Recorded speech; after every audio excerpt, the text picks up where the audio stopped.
Hello class, welcome to another video for this course. In this video, we are going to study derivative of inverse function, which is in section 6 of chapter 2, section 2.6. And the reason is that for so far we learned about the derivative of some of the functions such as polynomials, power function, what else? Exponential function, some of the trig function, but we still don't know about the derivative of like logarithmic function or inverse of trig functions. So in this section, we want to touch on inverse function and use that to derive, for example, derivative of natural logarithm, and also find a formula for the derivative of trig function of arc sine and arc tangent, sine inverse and tangent inverse.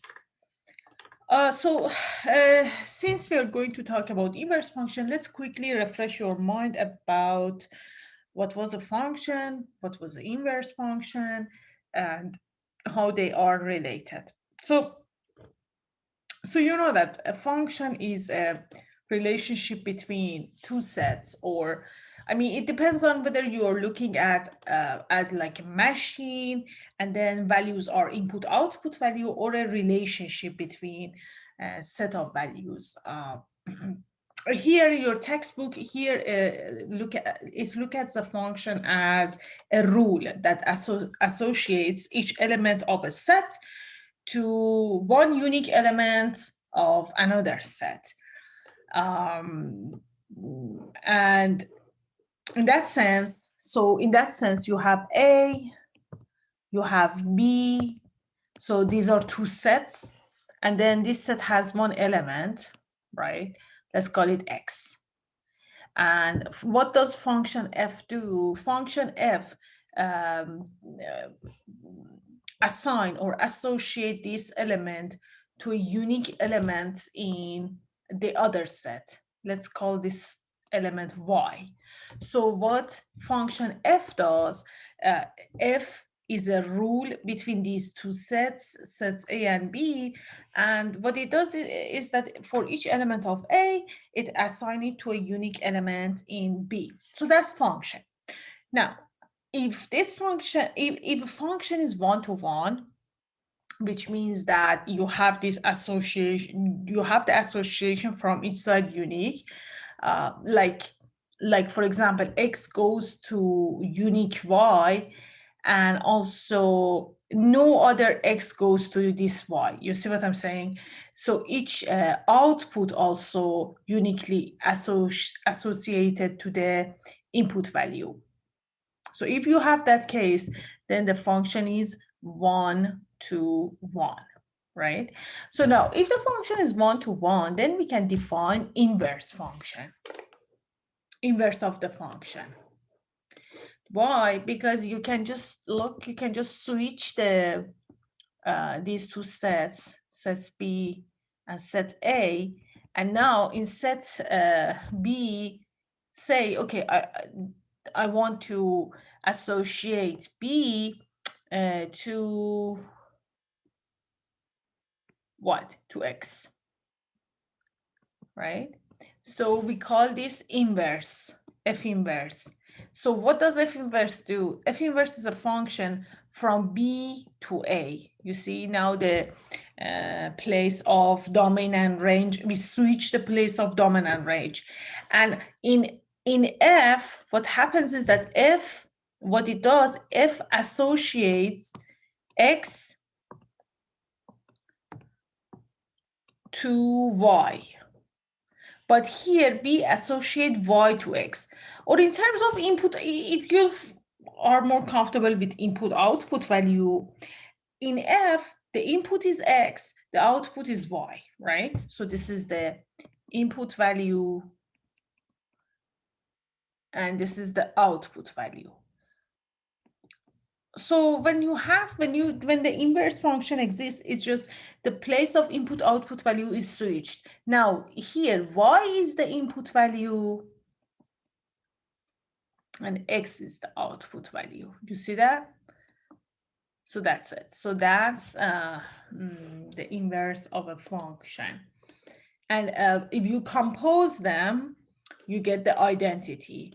And it makes sense because suppose you compose these two, f inverse of x. So you see, what happens is that, let me write it down, sorry. For example, compose them f inverse of x. Sorry. I meant the other way around. F inverse of f of x. So what happens? F takes x associated to y, and then f inverse takes the y associated to x. So you see, this is the identity function because it takes the, look, it takes the x, yes, in the middle it associated to y, b, f inverse takes the y, but again it associated to x. So if you compose these two functions, you see that either from this side or the other side, you see that you get the same, whatever you give to this composition, it's going to return you the same thing. So that's the identity function, and that's the characteristic of inverse function. So in general, for a function, f has an inverse if and only if it is one-to-one and onto. For now, if you just focus on one-to-one is enough. And if f inverse exists, the domain and codomain they are switched, and the composition is identity. F inverse of f of x is x, and f inverse of y is y. So you see, in either case it's identity. And then you can also derive the formula. Another characteristic of inverse function is that they are the mirror image of the graph. The graph of, for example, in this picture here, the blue curve is the graph of f, and then this purple curve is the inverse of f. You see that they are the mirror image of each other respect to this line of y equal x. And also look at this point, for example, this red point here. What are the coordinates? The coordinate of this point is -1.5. So in function f, the coordinates are -1.5. This point in inverse, just the values of the coordinates are switched. So it's going to be half and -1. Yeah, I think, you already know about the inverse. You learned this in pre-calc. I just wanted to quickly refresh your mind that what was inverse, what happens to the composition, how the graph look like, and yeah, that's it. So, and for example, for natural exponential function e to the x, look, this is e to the x.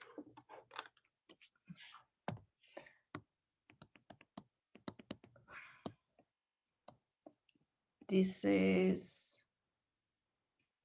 the graph of e to the x. Then the inverse is, you know that the inverse of this is the line y equal x. And you know that the inverse of exponential function or logarithmic function. And so the inverse is the mirror image toward this line. So this is the inverse. So this is natural log. Natural log of x is just the inverse of e to the x. So you can say this is the f, this is the f inverse, okay?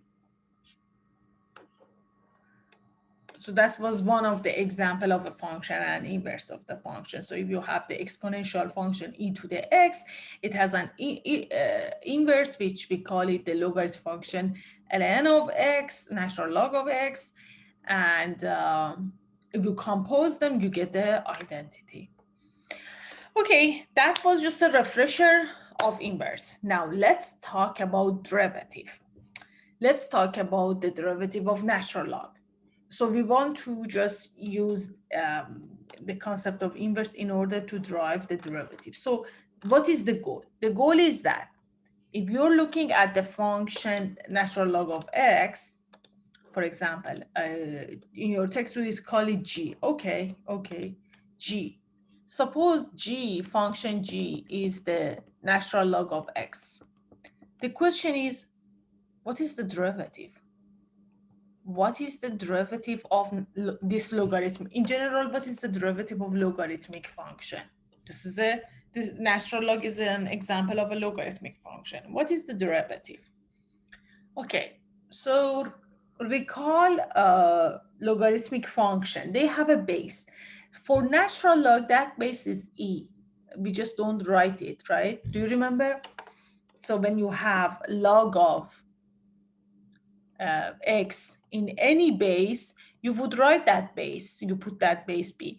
But if the base is e, we just don't write log of x into the base of b. We say ln natural log of x that's it.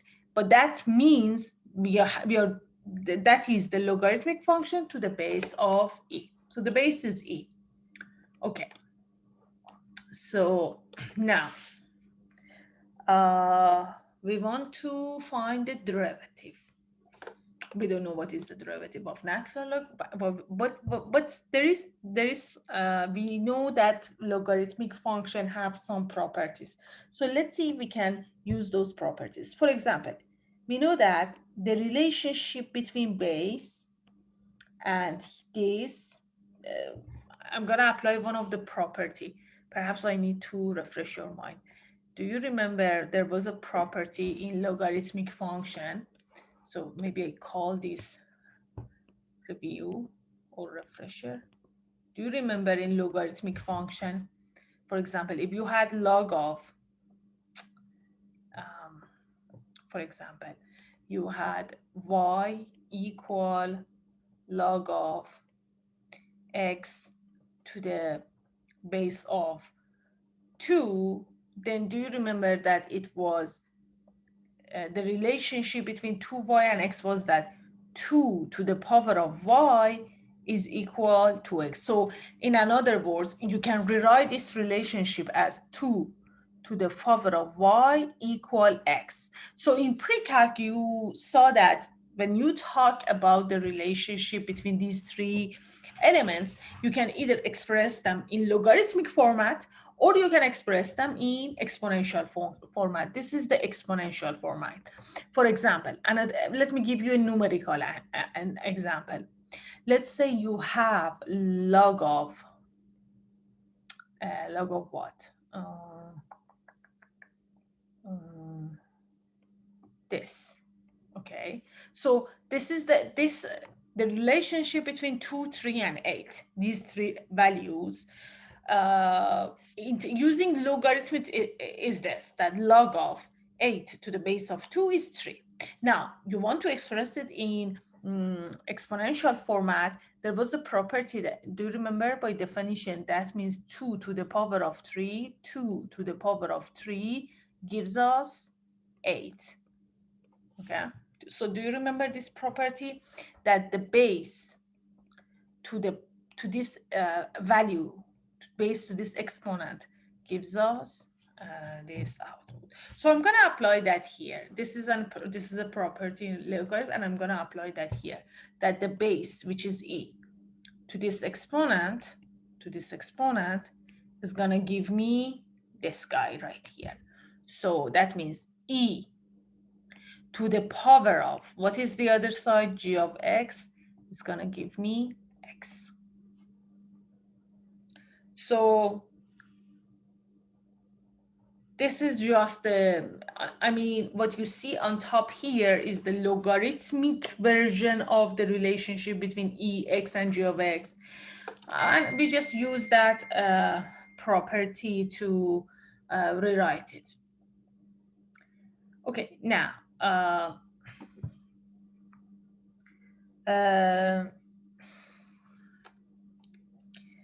so now we can take the derivative, right? Because now what we have is in terms of exponential function. And we know how to take the derivative of exponential function. So let's take a derivative of both sides of this equation respect to x. Because this equation contains exponential function. And we know how to take the derivative of exponential function. So let's take the derivative.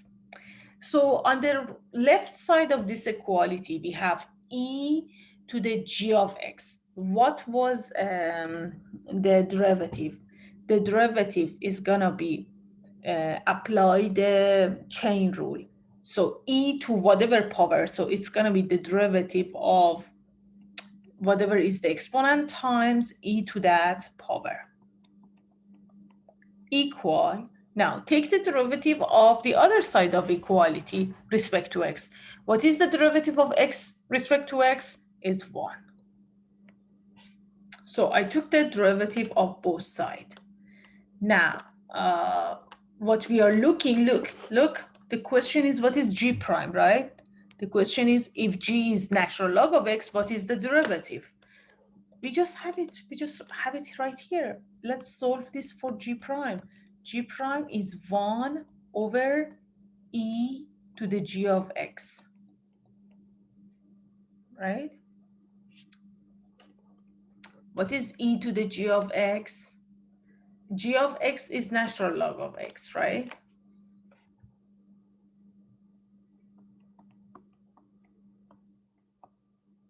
So I'm going to replace by natural log of x. And again, if you apply the proper logarithmic properties, this is going to give me x. So I need to refresh your mind about another property. Another property of logarithm is that e to the natural log of anything is going to be that input value.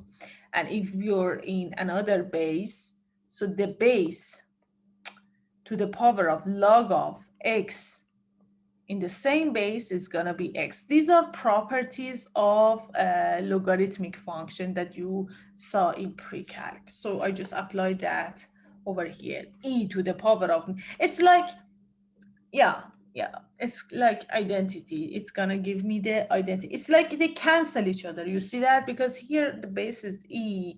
So it's like doing something twice. E is the exponent and then e is the base. So it's kind of like they cancel each other. So that's it. The derivative is 1 over x. We got it. So the question is, if the function is natural log of x, what is the derivative? Derivative is 1 over x. That's it. So we derived the derivative of natural log. So what is the derivative of natural log of x? Is 1 over x. Okay. And if you have a function like this, then just apply the chain rule. For example, you have, let me show you this. For example, here you have f of, look at this function, f of t is defined of natural log of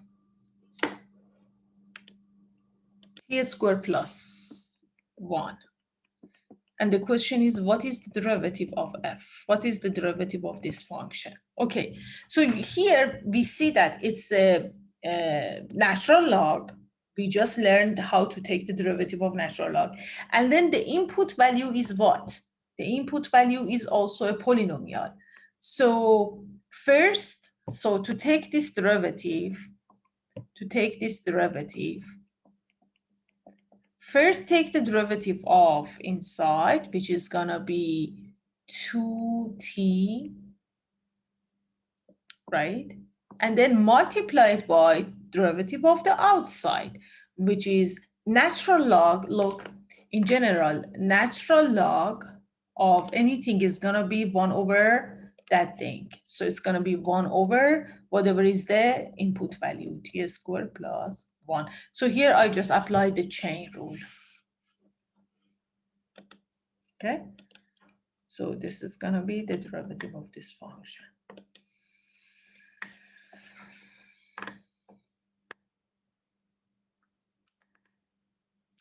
Let's do a couple of examples. I think it would be a good practice. So in this activity, for each function, find its derivative. X squared times ln of x. Okay.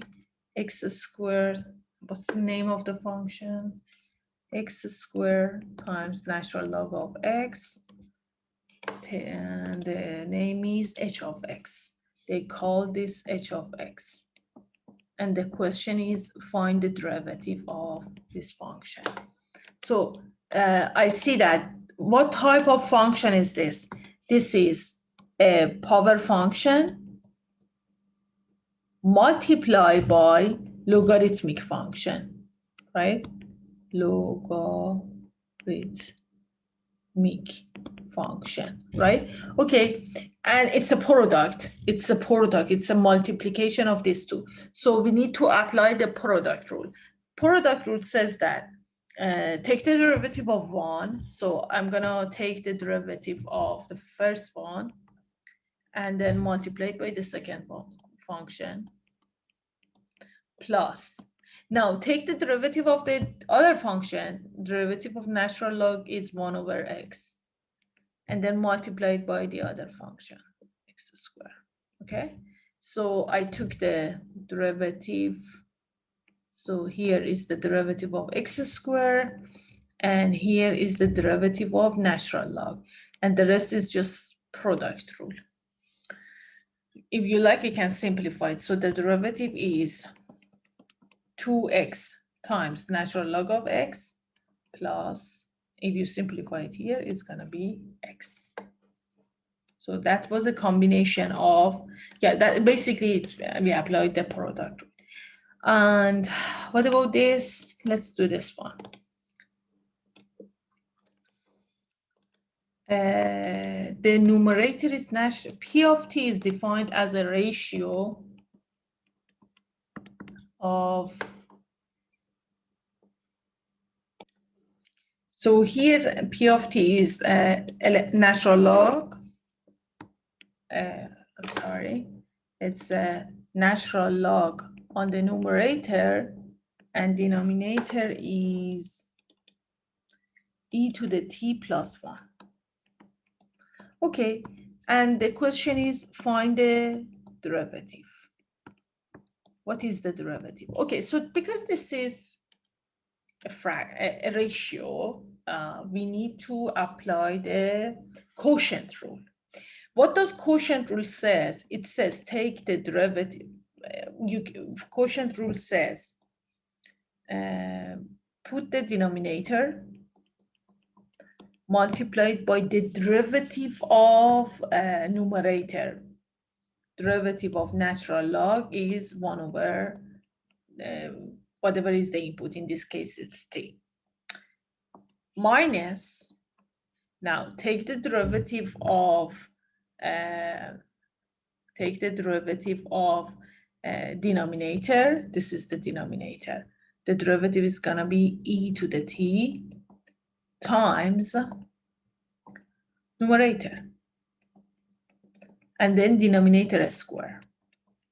So here I'm applying the quotient rule, right? And if you like, you can you simplify? Maybe, but you don't have to. That's it. So we are applying quotient rule, and we also, in some part, needed to take the derivative of natural log. Here we need to use the chain rule. Okay, natural log of cosine of y plus 2. Natural log cosine of y plus 2. That's the function. And the question is, what's the name of the function? S of y. S of y is this. The question is, what is the derivative? So we are taking the derivative respect to y. Why? Because this is the y is the input value. Okay, so it's the natural log of something, right? Natural log of something. Now, apply the chain rule. It says first take the derivative of whatever is inside. What is inside? What is the input? It's cosine of y plus 2. What's that derivative? That derivative is negative sine of y, because the derivative of cosine is negative sine, okay? So that's the derivative of inside. Now, take the derivative, I'm applying chain rule. Take the derivative of outside. The outside function is natural log. Derivative of natural log is 1 over whatever is the input value, which is this. That's the derivative. Let me show you this as well. Natural log of z. That's a nice one. So the function is m of z,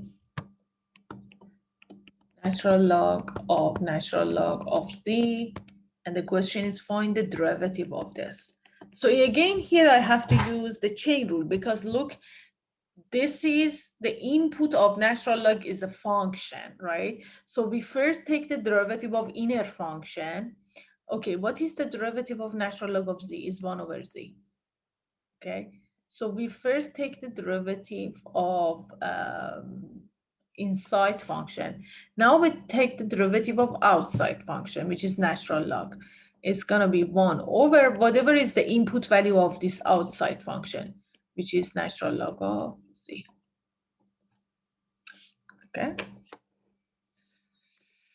Okay, so now let's, I think you got the idea of natural log. In general, if you have natural log of a function, derivative, and if you want to take the derivative respect to x, then derivative is going to be 1 over whatever is the input value.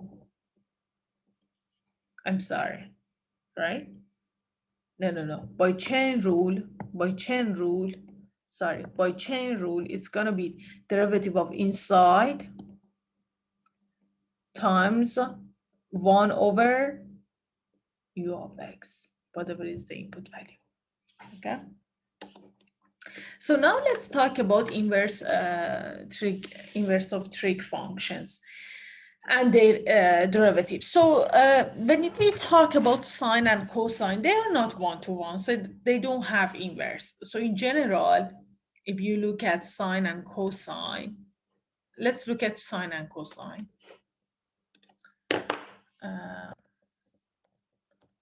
I'm going to show you the graphs. Let's look at sine of x, for example.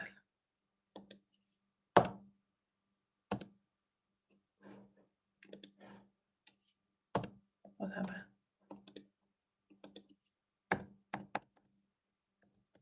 Okay, so this is the graph of sine of x, for example. You see, it's not one-to-one. So for that reason, it doesn't have inverse. Same thing for cosine. But it is possible to, cut, it is possible to cut the graph at, or look at, cut the graph at a specific part of the domain in a way that the function would be one-to-one. For example, negative pi over 2 and pi over 2. In negative pi over 2 and pi over 2, which is from here to here. Okay, yes, from here to here, the function is one-to-one. So yes, if you limit the domain, look, so you saw the graph of sine and cosine. It's not one-to-one. But if you limit the graph to pi over 2 and negative pi over 2, so from negative pi over 2 to pi over 2. This is sine of x. Then yes, this graph is one-to-one. So yes, you can define an inverse function. And let's look at the inverse function. Look, if this is the line of y equal x, so the inverse function should be a mirror image. So I'm going to draw the mirror image. So it's going to be this and this. So this one is y equal the inverse function of sine. Also, we denote it by arc sine of x. So either you see in the textbook arc sine of x, or usually in my writing, I say just sine inverse. So that's the graph. That's the graph. So if you limit the domain to negative pi over 2 and pi over 2, then you can define the inverse function. I think this graph is much more accurate than the one I drew here. So forget about, no, that doesn't, yeah, this one is much better. Yeah, instead of the graph on my whiteboard, look at this graph. So the blue curve, right, is the curve of sine. Yeah, why did I draw it this way? Wait a minute.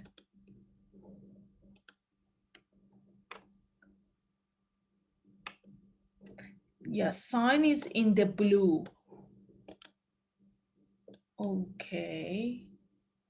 Yeah. I need to fix what I draw here, because the problem is with the line of y equal x that I draw.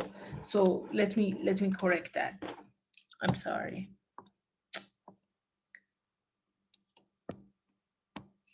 This is x, this is y, and this is sine between negative pi over 2 and pi over 2. Sorry, yeah, pi over 2. And then the thing is that, yes, this line is like this. I didn't place the line in a correct position. Yes, that's it. For that reason, yeah, this is the graph. The blue one is the sine, and the pink one is the inverse of sine function. Okay, now how to find the derivative? How to find the derivative of, for example, sine inverse? So the question is that, I think in the textbook it calls it what? It calls the h, and in your textbook it used the arc sine notation, but I'm gonna use it as sine inverse, okay? So your textbook says, suppose h is sine inverse of x. What's the derivative? What's the derivative of sine inverse or arc sine? Okay, so to find this, pay attention that if you take a sine from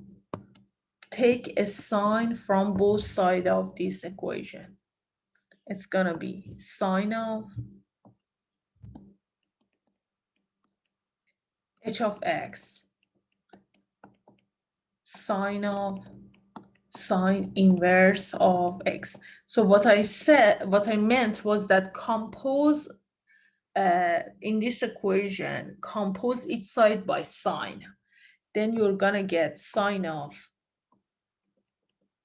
h of x equal, because we are composing sine and sine inverse. Here we are composing sine and sine inverse. We know that when you compose a function with its inverse, it's gonna be the identity. So it's kind of, they cancel each other. You're composing a function with its inverse. So it's like they reverse each other, they cancel each other. Okay, we are looking for the derivative. Okay, now let's take the derivative. Take the derivative of both sides respect to x. Take the derivative of both sides respect to x. Okay, what is the derivative of sine of something? Sine of whatever is inside. So chain rule says that it's gonna be derivative of whatever is inside, so derivative of h of x times cosine, because derivative of sine is cosine, times cosine of that input value. So this is the derivative of left side. Now, what is the derivative of right side? Derivative of x respect to x is 1, okay? Okay, so that's it. We are looking for h prime. So now we can solve it for h prime. So h prime, derivative of h is 1 over cosine of h of x.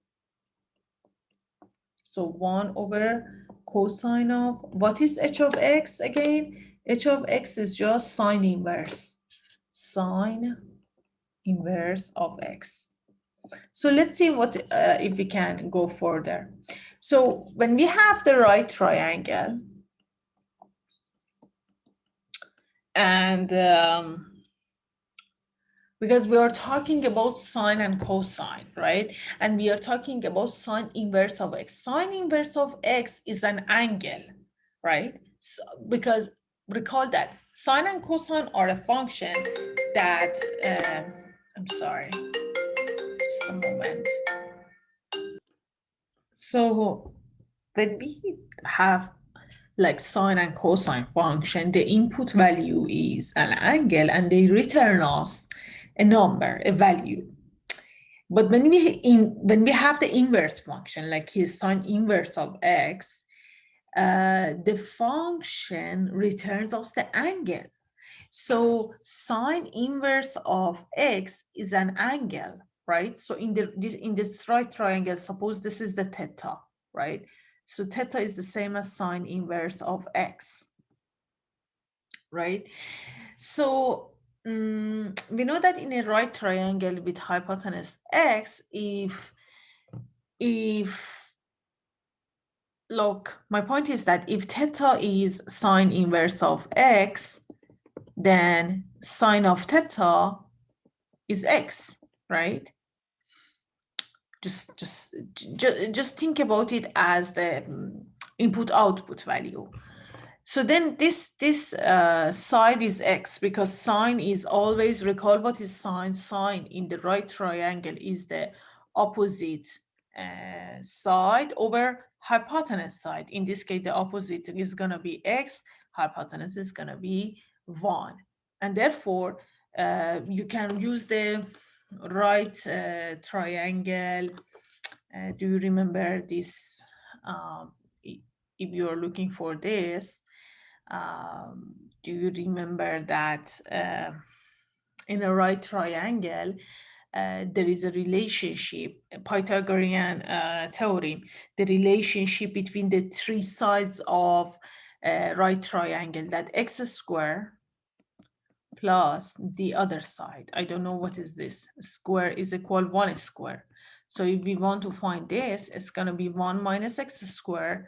So this one is going to be a square root of 1 minus x squared. So this side is 1 minus x squared. Square root of 1 minus x squared. And we are looking for cosine of theta. Cosine, what is cosine? Is adjacent over hypotenuse. So what is adjacent here? We just calculated that it's 1 minus x squared, a square root of 1 minus x squared over 1. So that's it. So it's going to be 1 over square root of 1 minus x squared. So we derive the derivative of sine inverse. What is the derivative of sine inverse? It is derivative.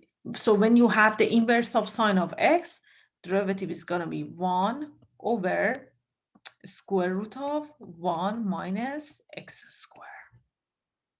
And the proof is just right here. So this argument here just shows that where does this derivative come from?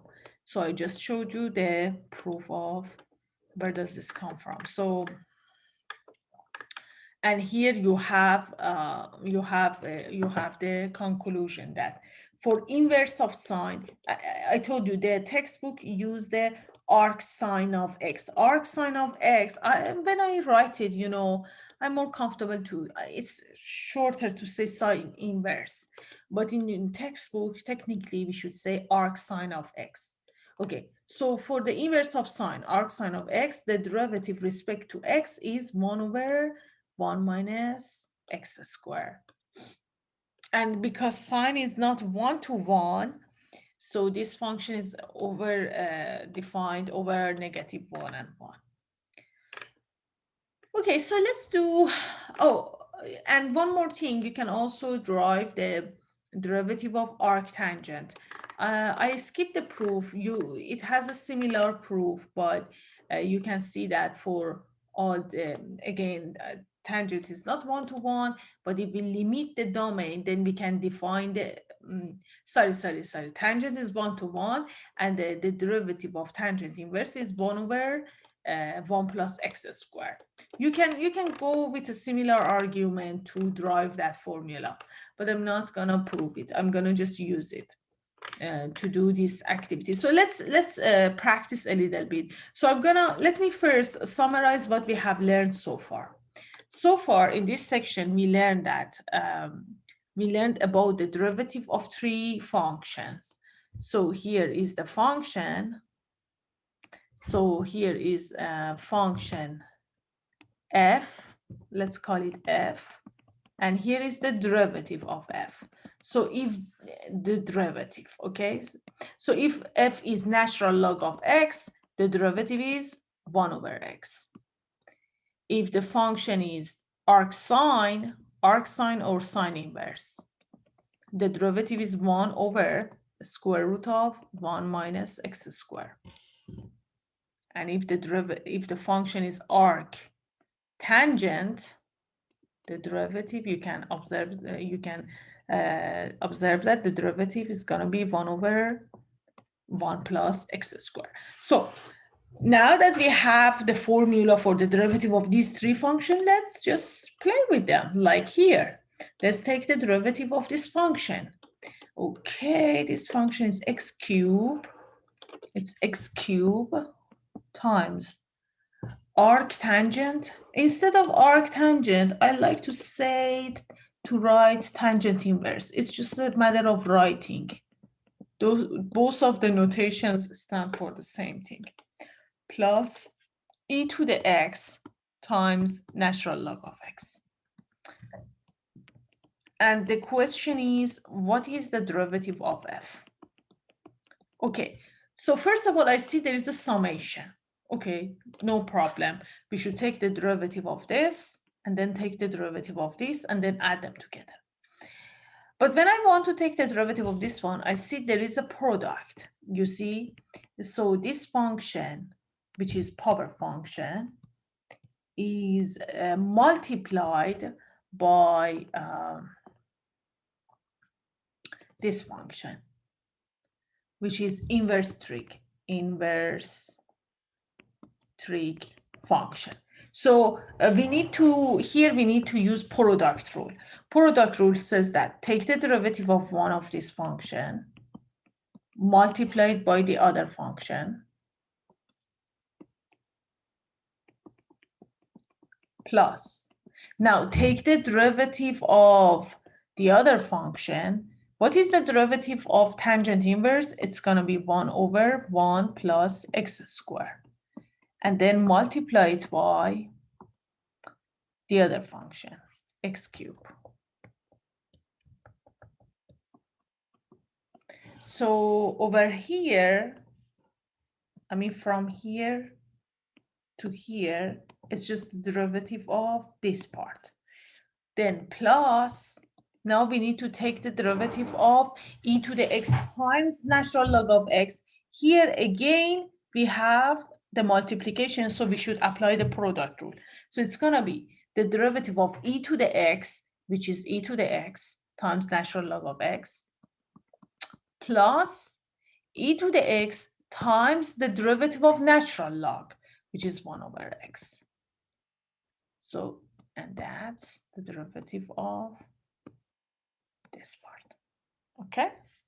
So we applied the sum rule, the product rule, and eventually in taking derivatives, we needed to take the derivative of tangent inverse and natural log. What else? How about this one? Natural log of sine square of v plus 1. Okay, the function is natural log of sine of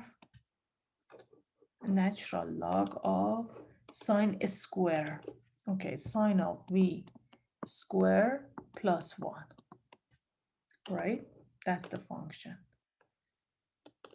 Okay, it's called m of v.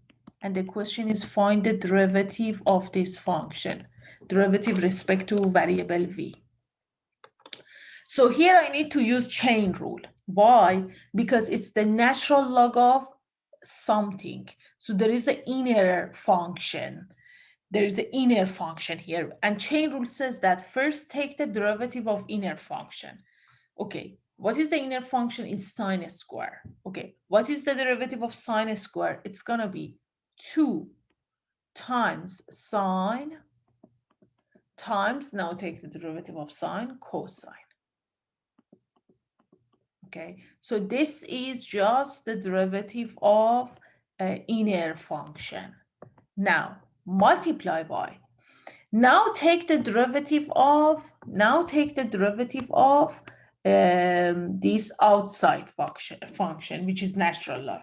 Derivative of natural log is 1 over whatever is the input of the function. What is the input of function? It's sine square plus 1. That's it. Okay, got it? So we use the chain rule. First, we use the chain rule, meaning that we take the derivative of inner function multiplied by derivative of the outside function. And also, because the outside function is natural log, so we needed to use the formula of 1 over whatever is the input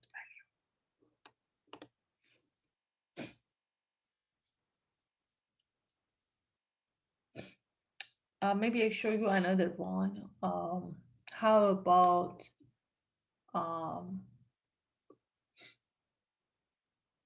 this one?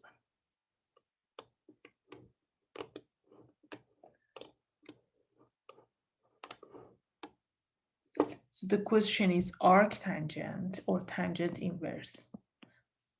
Tangent, let me write it as your textbook. It says arctangent of what? Then there is a fraction. The numerator is natural log of w. Denominator is 1 plus w square. 1 plus w square. And the name of the function is g of w. Okay, so that's the function. The question is, what is the derivative of this function respect to variable w? Okay.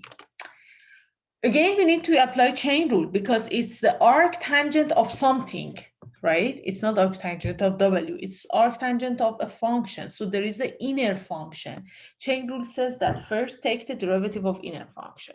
Okay, so we first need to take the derivative of that. And that's the ratio. So we need to apply quotient rule. What does quotient rule says? Quotient rule says that derivative is gonna be denominator times derivative of numerator. Derivative of natural log is 1 over, derivative of natural log of w is 1 over w.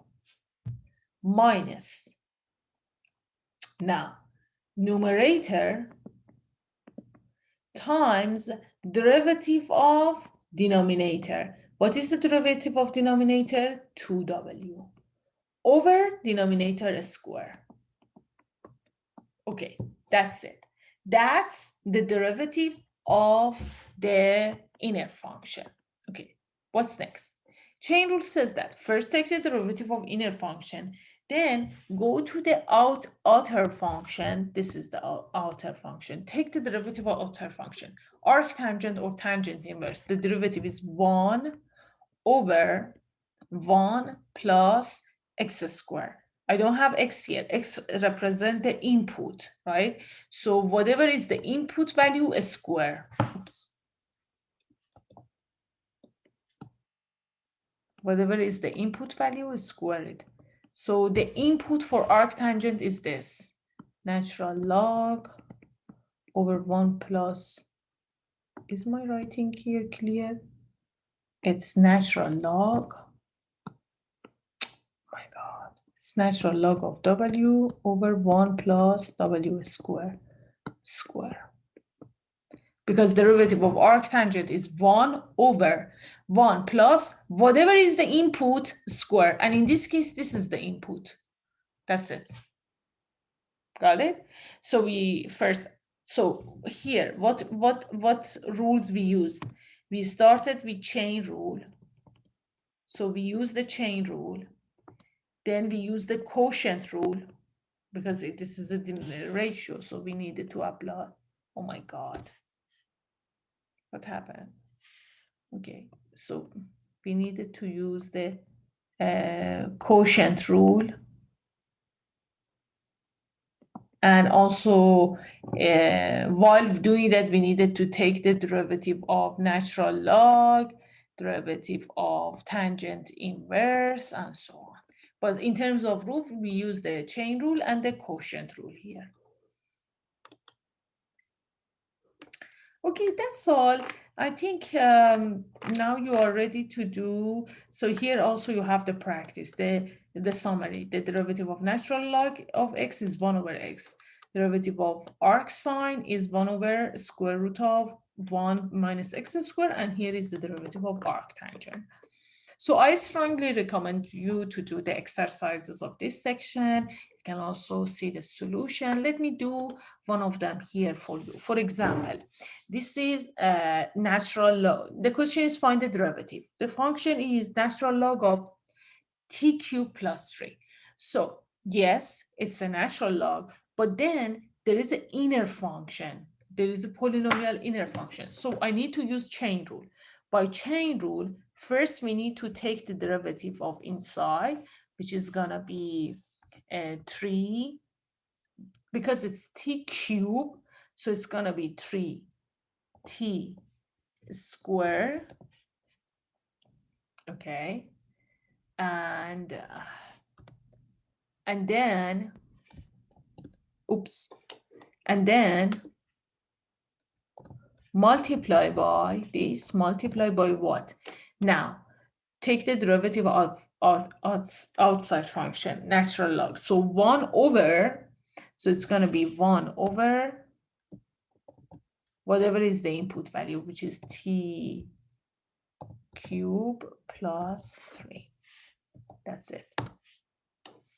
Check my answer. So this is, no, that's not what I wanted. What is that one? Yeah, it's the derivative of inside, which is 3t squared, times, what is the derivative of natural log? It's 1 over whatever is the input, which is 3 cubed plus 3. So this is the preview of my answer, and you can also check your answer, check answer, which says it's correct, and also you can look at the solution. So I recommend you to do these type of exercises. They are good practices. There are plenty of exercises in this section. When you do them, then I believe that you will be ready for doing the exercise homework assignment of this section. Thank you for watching this video. I'll see you in the next one.